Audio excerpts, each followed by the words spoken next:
પ્રભુ ઈસુના ગૌરવી નામમાં આજની સવારની પ્રેમી સલામ. જય મસીહ કી, પ્રેઝ ધ લોર્ડ, હાલેલુયા.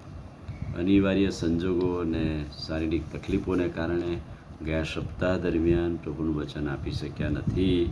દિલગીરી વ્યક્ત કરીએ છીએ, પણ આપ સર્વની પ્રાર્થનાઓ અને મુલાકાત વિઝિટથી ખૂબ સારી તંદુરસ્તી પ્રભુએ આપી.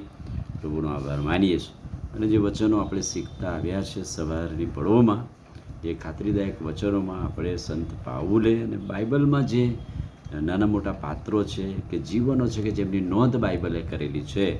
ઘણા એવા નામ છે કે જેમની પુસ્તકમાં નોંધ નથી, પણ એમની સેવાઓ બોલે છે. અને એટલા માટે સંત પાઉલે જે લોકોના જીવનની અંદર કામ કર્યું અને એ જીવનો એમની રીતે એમને કેવી રીતે મદદરૂપ બન્યા, એ વાતો આપણે જોઈને મંડળી બાંધવામાં આવા જીવનો ખૂબ આશીર્વાદિત છે. શરૂઆતની મંડળીમાં આવા કેટલાય જીવનોની નોંધ, સેવાઓની નોંધ સંત પાઉલ કરે છે. હવે કોલોસીઓને પત્ર 4 અધ્યાય અને 14મા વચનમાં 2 નામનું વર્ણન કરે છે. કોલોસીને મંડળીને લગતા સંત પાઉલ 4 અધ્યાય અને તેનું 14મું વચન, વાલો વૈદ લુક તથા દેમાસ તમને સલામ કહે છે. વાલો વૈદ લુક, એનો અર્થ એમ થયો કે ડૉક્ટર લુક એ પ્રભુની સેવામાં આવ્યા અને સંત પાઉલની મિશનરી મુસાફરી દરમિયાન તેઓ પ્રભુમાં આવ્યા, વચનોથી મજબૂત બન્યા અને પાઉલની સાથે સેવામાં જોડાયા. અને લુકની જે સેવાઓ છે એની નોંધ કરતાં પાઉલ કહે છે કે વાલો વૈદ લુક તમને સલામ કહે છે. એટલે મંડળીને લુકની સલામી પાઠવતા લુક વિશેની નોંધ એ કરે છે. આગળ બીજા 2 વચનોમાં 2 તીમોથી 4 અધ્યાય 11મું વચન, દેમાસ તો જતો રહ્યો પણ એકલો લુક મારી સાથે છે. કટોકટીની પળોમાં લુક એ પાઉલની સાથે રહ્યો. એ કહે છે કે બધા જ મને મૂકીને જતા રહ્યા, એકલો લુક મારી સાથે છે.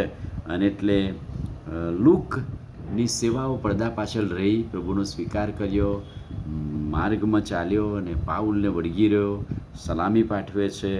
અને એ બધામાં ડૉક્ટર લુકે શું કર્યું, એ પીએચડી થયેલા હતા, સંશોધન કર્યું હતું અને એમણે લુકની લખેલી સુવાર્તા પ્રભુ ઈસુ ખ્રિસ્તના જન્મથી લઈને મરણ પુનરુત્થાન સુધીની વાતોની નોટ્સ કરી આ સેવકો પાસેથી, અને એણે લખ્યું અને લુકની સુવાર્તા બહાર પાડી. પ્રભુ ઈસુ ખ્રિસ્તનો ડાયરેક્ટ શિષ્ય એ નહોતો, પણ પાઉલને બીજાના જીવનોની અસરથી એ પ્રભુમાં આવ્યા ત્યારે એમણે નોટ્સ કરી અને ખ્રિસ્તના જીવન વિશેની વાત, જન્મ વિશેની વાત, શિક્ષણ વિશેની વાત, પુનરુત્થાન, વધસ્તંભ વગેરે વગેરે વાતો, જાણે કે ડાયરેક્ટ લુક પ્રભુ સાથે હતા. અને બીજી વાત, પ્રેરિતોના કૃત્યો, મંડળીનો ઇતિહાસ એમણે લખ્યો. પ્રેરિતોના કૃત્યોનો લેખક પણ લુક હતા.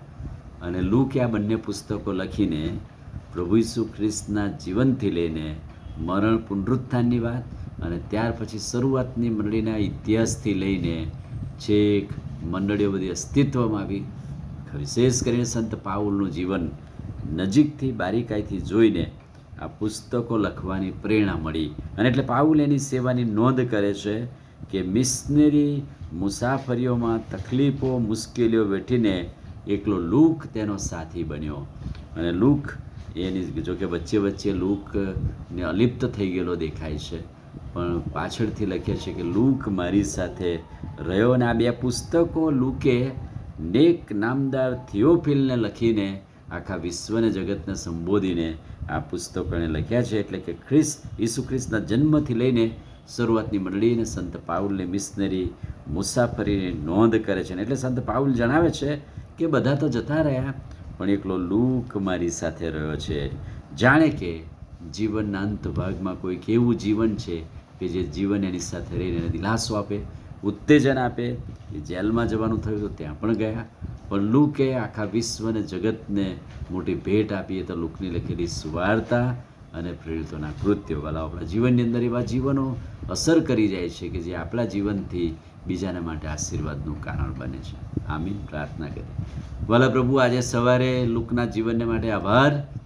સંત પાઉલની મિશનરી મુસાફરી દ્વારા પ્રભુમાં આવ્યા પછી એમણે જે પાઉલ સાથે રહીને સેવા કરી, પણ અદ્ભુત વાત, એક લેખક તરીકે લુકની લખેલી સુવાર્તા અને પ્રેરિતોના કૃત્યો લખીને વિશ્વ અને જગતને મોટી ભેટ પ્રભુ ઈસુ ખ્રિસ્તના જન્મ, જીવન, શિક્ષણ, પુનરુત્થાન, વધસ્તંભની વાતો અને મંડળીનો ઇતિહાસ લખીને આજે અમને મોટી ભેટ આપી. લુકના જીવનને માટે આભાર. પ્રાર્થના પ્રભુ ઈસુના નામમાં કરીએ છીએ, સાંભળો ને માન્ય કરો. આમીન. God bless you.